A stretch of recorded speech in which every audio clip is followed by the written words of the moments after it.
Bonjour à tous. Là, je vais vous parler des ressources cartographiques qu'on peut utiliser dans Gravity. Pourquoi? Parce que quand vous avez à gérer des milliers d'arbres répartis sur des kilomètres, évidemment que la localisation est un élément crucial pour bien gérer cet actif précieux que sont les arbres. Je pars d'un exemple ici dans l'application Gravity. On est sur une commune bretonne et j'utilise un fond de carte qui est le fond de carte IGN, un peu comme celui des cartes au 25 millième. Si on zoome, on accède aux parcelles cadastrales, voilà, qui apparaissent comme ça. Donc voilà, c'est une manière de voir les choses.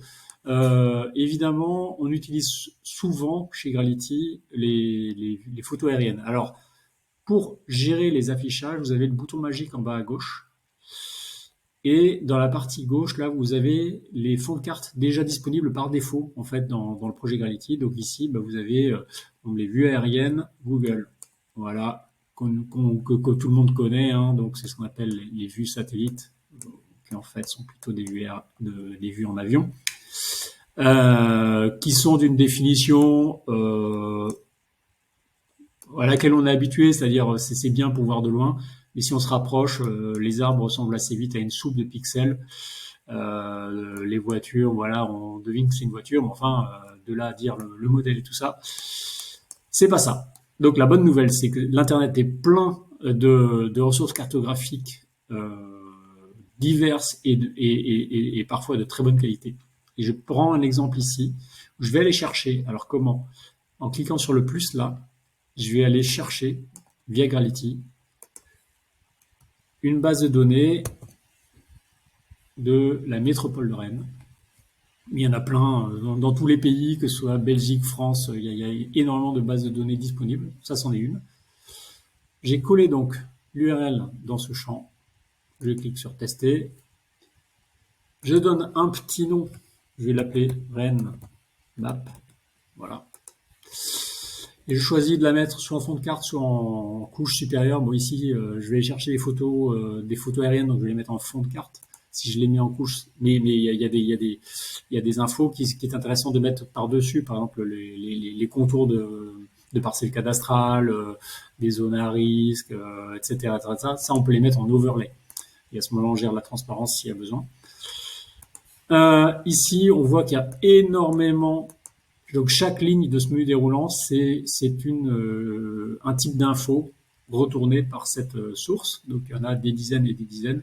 Alors moi, je sais ce que je cherche. Je cherche les orthos photos. Donc je tape ortho et donc Gravity me mâche un peu le boulot, histoire que j'ai pas défilé 200 items dans le menu déroulant. Donc là, je vois que j'ai les orthophotos 2014, 2020, 2021. Je prends le dernier. Voilà. Et j'ai tout de suite un aperçu ici qui me confirme que c'est bien ce que je cherche. Donc là, je valide. Je valide. Il se passe rien au niveau du fond de carte, si ce n'est que RenMap s'est ajouté à ma collection de fonds de carte. Maintenant, je n'ai plus qu'à le choisir comme fond de carte actif en cliquant dessus. Voilà. Et donc, on remplace ce qu'il y avait avant, la vue aérienne Google, par la vue aérienne ici. Et là, on voit que c'est pas du tout la même limonade. Et les voitures sont beaucoup plus précises. Je pense qu'au niveau de la précision, on doit être à 4 à 5 fois plus fin que ce que propose Google Maps. Ce qui, du coup, offre un confort de travail qui est vraiment appréciable. Alors, le service, apparemment, est un tout petit peu plus lent que celui de Google Maps, d'où le retard à l'affichage quand j'ai dézoomé. Mais franchement, c'est pas très grave. Il suffit de ne pas dézoomer de manière intempestive et ça se rafraîchit, voilà, comme ça.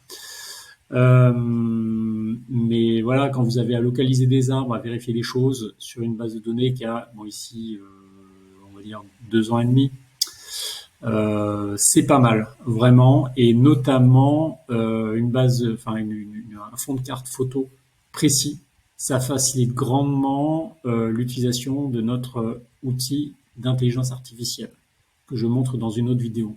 Mais ça marche très bien. Plus la photo est précise, mieux ça fonctionne. Voilà, à bientôt.